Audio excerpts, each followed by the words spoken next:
Welcome to the Higher Power Podcast, presented by Higher Power Sports PT, the show dedicated to helping active individuals like you unlock your full potential through expert insights on injury prevention, performance enhancement, and recovery.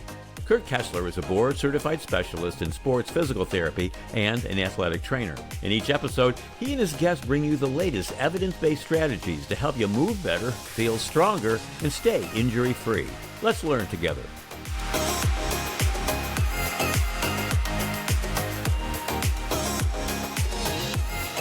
Hey there, everybody.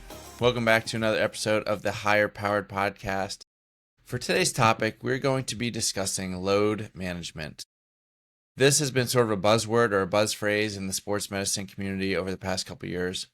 When I hear the word load management, I immediately think of Joel Embiid or Kawhi Leonard because the way that these athletes have been managed in their respective careers with injuries have brought this term into the mainstream. I think a lot of casual fans, or maybe even just people outside of the sports medicine realm, might hear the term load management and automatically equate that with games off or missing practice. And I really think the term has developed a negative connotation with it because it's used a lot with players who are often injured or dealing with chronic injuries. And therefore, when they hear someone is missing a game due to load management, instead of missing a game due to X, Y, and Z injury, people just think that the players are taking the night off because they don't want to play or they only care about money or whatever the case may be. In reality, this is a very wise and often calculated approach to injury management that I want to bring some awareness to today. It is a little bit of a challenging topic to educate on because at times, depending on the context, it can be difficult to quantify certain parts about it. But I will try to dive into a little bit of the science behind it, why it is so important, how it is underutilized in youth sports and recreational athletes, and how I utilize it with my patients in the rehab and coaching setting, as well as with my athletes as an athletic trainer. First, let's start by defining what load is. Load refers to the cumulative amount of stress or demand placed on an athlete's body through training, competition, or other physical activities. It's a key concept in load management, which aims to optimize performance, reduce injury risk, and support recovery. Now, there are a couple different types of load. The first is external load. This is the objective measures of physical work done. Some examples of this would be distance run, speed, number of jumps, the amount of weight lifted, or information you can get from a GPS or accelerometer. And then there's internal load, which is the physiological and psychological response to the external load. Some examples here would be heart rate, blood lactate, rate of perceived exertion, hormonal or biochemical markers, and mood or fatigue levels. I'll also throw in stress levels as that can influence some internal load as well. A deeper dive on that in the stress capacity episode. Now, why load matters. Balancing load is critical in order to maximize training adaptations. A little bit more on that in a bit. Preventing overtraining and undertraining, which then contributes to minimizing injury risk, and it can also aid in return to play decisions. The practical use in sports medicine. You have monitoring tools like training logs, wearable tech, and subjective wellness questionnaires that can help clinicians and coaches assess load. Adjustments are then made based on trends to ensure safe progression or recovery. So the summary here is that load is the total physical and psychological stress placed on an athlete's body, and managing it carefully helps optimize performance while minimizing injury risk. Injury happens when load exceeds the body's capacity.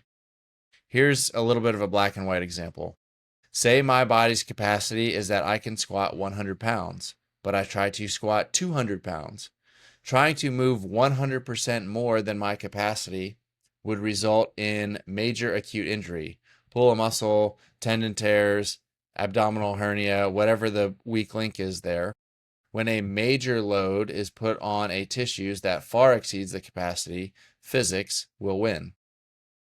In contrast, let's think about more micro situations, maybe training at 20% over capacity over a long period of time. You may not get this big blowout injury, but you would be more likely to see these nagging injuries that prevent you from participating at 100% performance. For this, I'm thinking more about runners like cross country or track, where they might be taking thousands of steps with impact during each training session. The load may not be that much, but the volume of it then creates some sort of breakdown. Now, on the other side of that, we do want a slight consistent overload, because that is how we create adaptations in the body to increase capacity, but it is done in a very specific and systematic way to create the change that we want to see without producing injury. So that is an overview of load. Now, I will move on to discussing some specific examples of how I see this play out in athletes.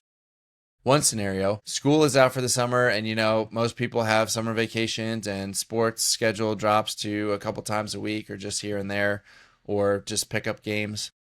Maybe the school team has one day a week where they get together, or the club team practices once or twice a week.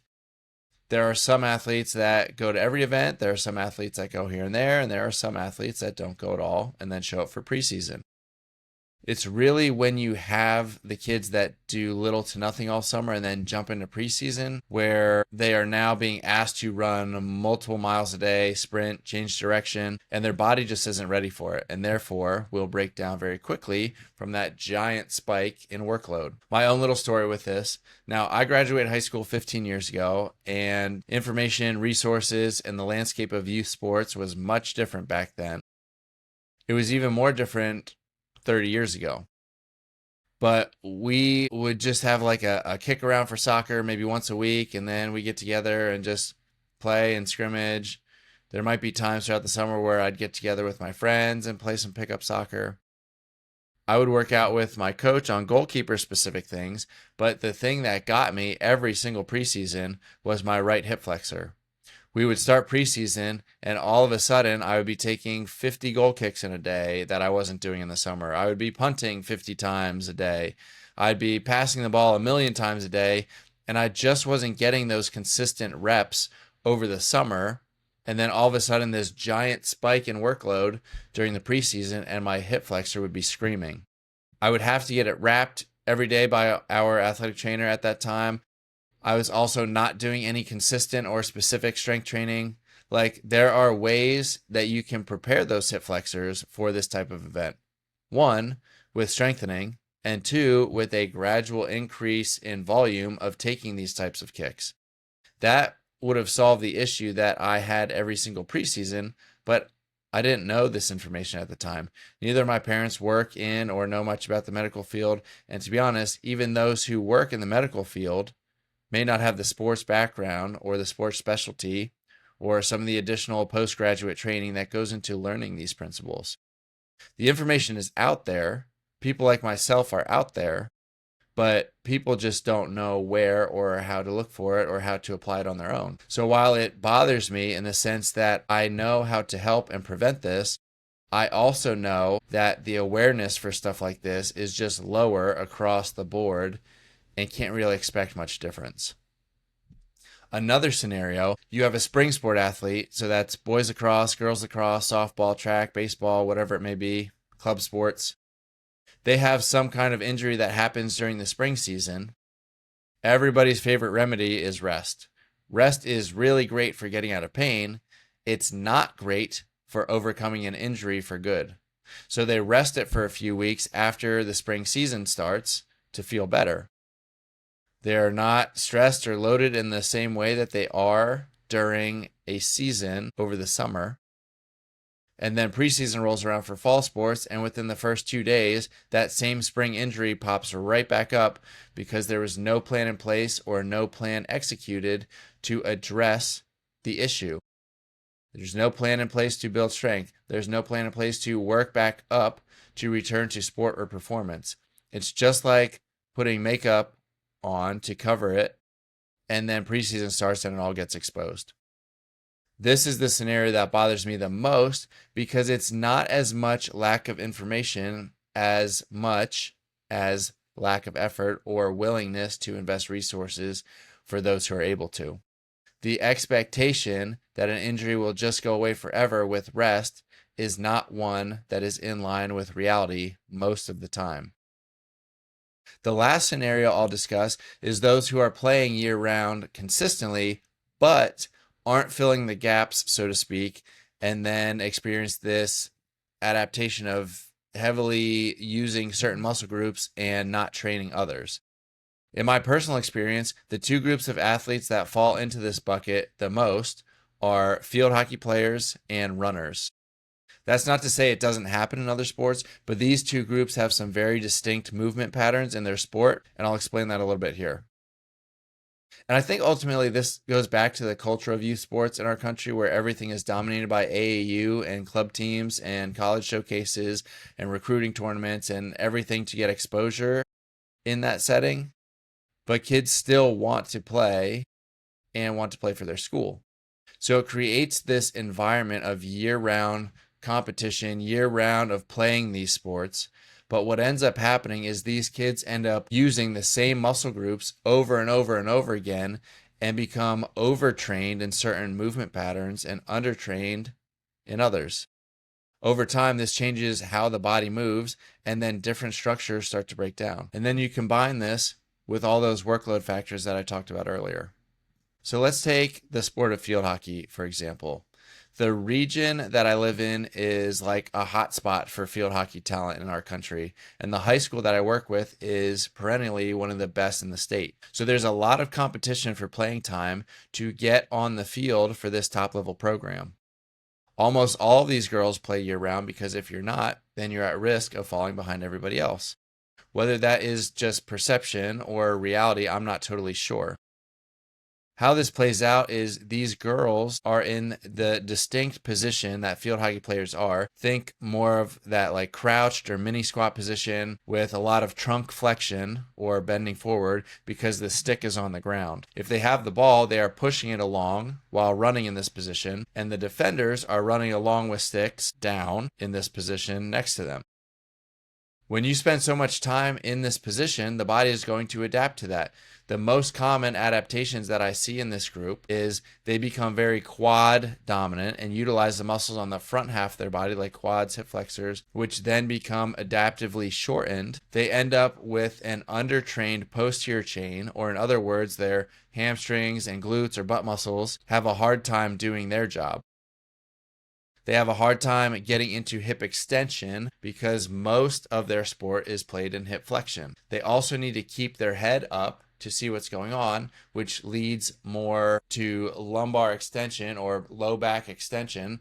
So the muscles of the back that extend are often always turned on and get tight and uncomfortable, and they lose their ability to use the anterior portion of their core to stabilize and have poor core stability. I worked with one of our players this past summer. She's like an all-world athlete, and she came to me with low back pain. I talked to her about what was going on. I looked at her normal training and determined that with the amount of hockey that she plays, plus her training incorporated a lot of squats, plus when she deadlifts, she uses a hex bar or a trap bar as opposed to a straight bar, which is going to bias more of that squat pattern as opposed to more of a strengthening of the posterior chain. So I looked at her ability to move through some of these movements and picked out a few things. Then I did some strength profiling for her core. Her plank, she was able to hold for 30 seconds with good form, but at that 30-second mark, then her normal back pain would kick in. She was able to hold a side plank for 5 seconds. She was able to perform a hollow hold for less than 5 seconds before her low back muscles kicked in to stabilize. The Superman hold was strong, but it reproduced her back pain. Mind you, this is a super elite level athlete in the high school setting, yet had trouble stabilizing 3/4 of her core wall for more than 5 seconds. How this played out was I approached her and her mom and told them that I felt like this was a case that I would be able to help more specifically than maybe some other traditional methods, and they agreed to work with me over the summer. I worked with her strictly remotely for 3 months, and she was able to become pain-free within the first 2 to 3 weeks with consistent and specific exercise parameters. She was able to continue playing over the summer, and she was perfectly ready to begin the season when it started with no issues. Now, there are some injuries or some conditions that may take more than 3 months to fully change these patterns and movements and strength profiles, but with the school season starting up, she would have regular touch points with me daily, and instead I just programmed a maintenance program for her throughout the season. That is a wonderful, perfect example of the scenario that I outlined earlier where I said about the athletes that have injuries at the end of the spring season. But in her case, her and her family decided to put in the effort and resources to fix the issue so that it did not become a problem during the season. Now, I also said I want to talk about runners because there are a couple distinct ways that this group is affected as well because of the specifics of their sport. Thinking about sports like cross country or some events in track, a majority of it is straight line running. These are going to really utilize certain muscle groups on the front and back side of the body, but may not get as much from the sides of the body. So in the same way, these athletes tend to overtrain certain muscle groups and undertrain the ones that aren't utilized as frequently in their sport. This is one area that I am really able to help runners with, is balancing out their strength profile. The other thing I see in this group as a whole is either wanting to improve their time or mileage. And so there's sometimes the belief that the only way to change or improve upon that is to do more of that, do more miles, run straight ahead faster. And so they end up doing a ton of running and not as much strength training. Think of it this way. If you're training for better muscular balance, you might get a little better performance, but what you will really get out of proper strength training is being able to do it longer before something breaks down. The strength training is the medicine that will allow you as a runner to continue to train and push towards your goal with less risk of tissues breaking down due to overuse. Think of it another way. If you are consistently going through the cycle of pain, rest, starting over with mileage, pain, rest, starting over with mileage, and then it's going to be very hard to progress much further than that. But if you cut out the pain and forced rest portions of that, you get to train and build and be able to go further or faster or whatever the goal is. The last point I want to touch on is chronic workload. We've kind of danced around the principle here already today, but the idea of chronic workload is basically a snapshot of someone's most recent 4-week or 8-week training cycle. For example, you might have one runner who has a very consistent training schedule of 10 miles per week for each of the last 4 weeks for a total of 40 miles.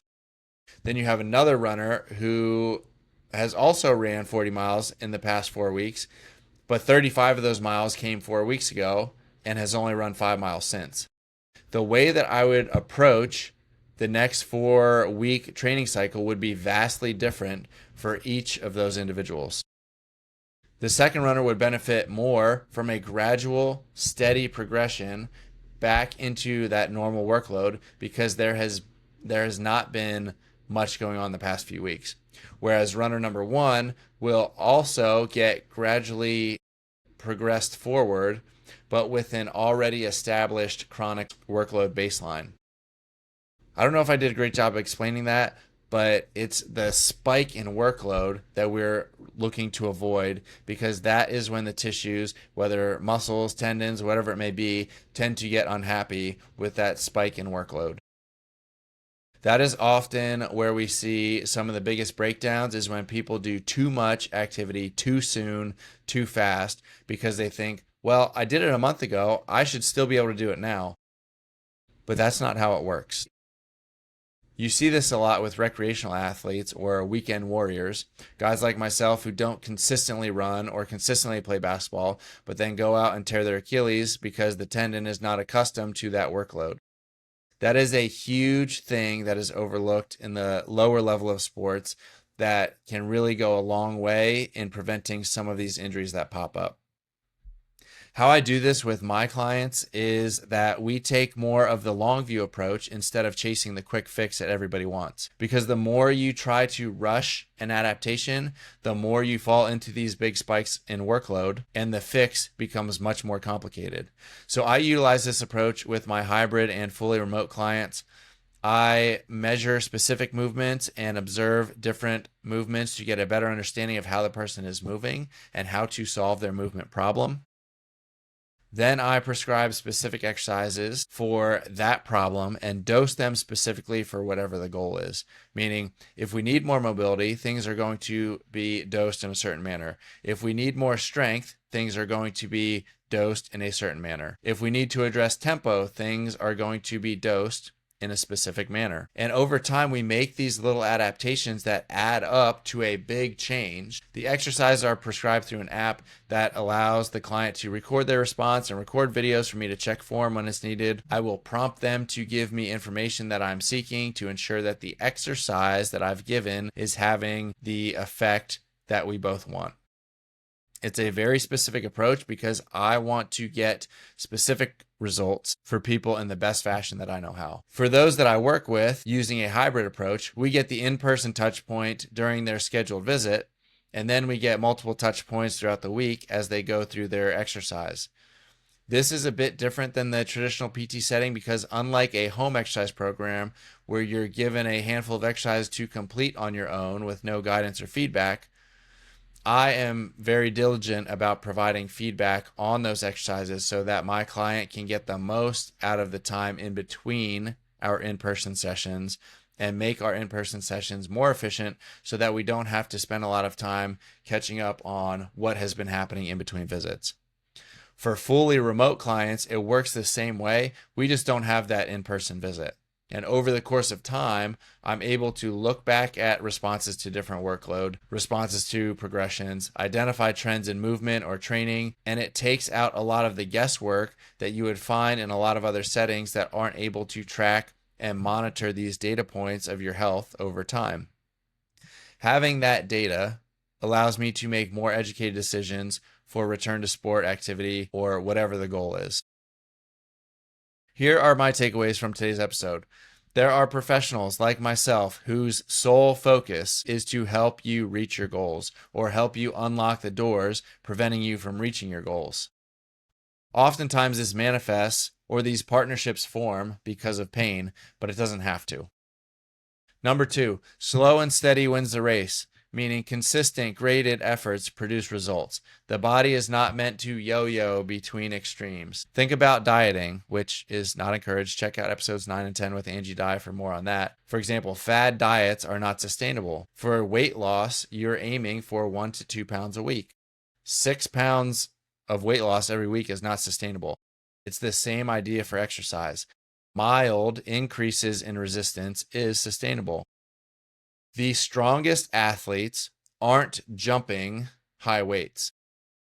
We go on this injury yo-yo of exercise, pain, rest, exercise, pain, rest, and you get this trend that looks like a roller coaster instead of a ramp, or as I like to describe it, the stock market, which is an analogy that I really like. That's going to do it for today's episode. Thank you to everybody for listening. If you have questions or want to connect, you can always find ways to do so in the show notes or find me on Instagram at Higher Power Sports PT. Thanks, and we'll see you next time. That's a wrap for today's episode of the Higher Powered Podcast, presented by Higher Powered Sports PT. We hope you gained valuable insights on how to stay strong, move better, and prevent injury, all backed by expert knowledge in sports physical therapy and athletic training. If you enjoyed today's episode, don't forget to subscribe, rate, and review. Your support helps us bring more evidence-based tips and strategies to active individuals just like you. For more resources or to connect with us, head over to hpsportspt.com. That's hpsportspt.com. Remember, you've got the power to perform at your best. Keep training smarter, recovering faster, and living stronger. Just a reminder that the content shared in this podcast is for informational and entertainment purposes only. It should not be considered medical advice. Always consult with a qualified healthcare professional before making any changes to your health or treatment plan. Thanks for tuning in. We hope to see you next time on the Higher Powered Podcast.